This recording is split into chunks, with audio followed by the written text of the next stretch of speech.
ঢাকা 15 আসনের জনগণ ভোট দিবে বাংলাদেশের আগামী প্রধানমন্ত্রী নির্বাচন করার জন্য।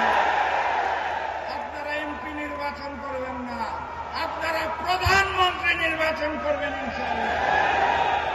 কথাবার্তা পরিষ্কার। ডাক্তার শফিকুর রহমান বলে দিয়েছে ঐক্যবদ্ধ বাংলাদেশ। আমরা সেই ঐক্যবদ্ধ বাংলাদেশ, আমরাই বাংলাদেশ, বাম বিএনপি বনাম ঐক্যবদ্ধ বাংলাদেশ। প্রায় 2 দশক পর বাংলাদেশে একটি জাতীয় নির্বাচন অনুষ্ঠিত হতে যাচ্ছে, যার প্রচারণা আজকে থেকে শুরু হলো।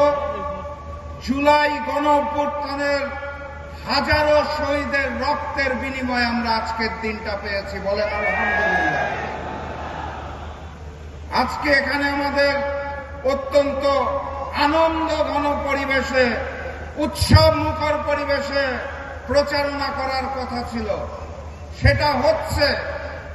কিন্তু একই সাথে সাথে আমাদের মনটাও বিষণ্ণ হচ্ছে, কারণ এই নতুন বাংলাদেশে গণভোটের পক্ষে প্রচারণার সময় নতুন জালেমের পক্ষ থেকে হামলা হওয়ার কথা ছিল না।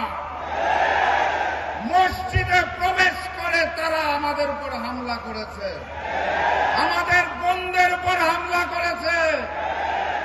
ঢাকা 15 আসনের জনগণকে জানিয়ে দিতে চাই, মাথা উঁচু করে জবাব দিবেন।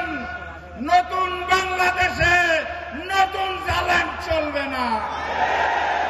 জবাব হবে 12 তারিখে।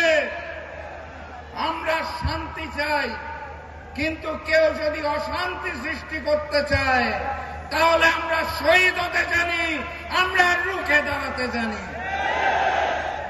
ওই একটি বৃহৎ দল নতুন করে প্রচারণা করার চেষ্টা করছে না ভোটের পক্ষে। আপনারা তাদেরকে জানিয়ে দিবেন, যারা পাথর দিয়ে মানুষ হত্যা করে তাদের জন্য না, যারা চাঁদাবাজি করে তাদের জন্য না, যারা নতুন স্বৈরাচার তাদের জন্য না, আগামীর বাংলাদেশের জন্য আমরা সবাই হাঁ। অতএব গণভোটে হাঁকে জয়যুক্ত করতে হবে। সম্মানিত সাথী এবং বন্ধুগণ, আমি অত্যন্ত সৌভাগ্যবান। একটি আসনে নির্বাচন করার কথা ছিল, ঐক্যের বৃহত্তর স্বার্থে নির্বাচন করছি না। এখন 300 আসনে প্রচারণা করতে পারবো আলহামদুলিল্লাহ।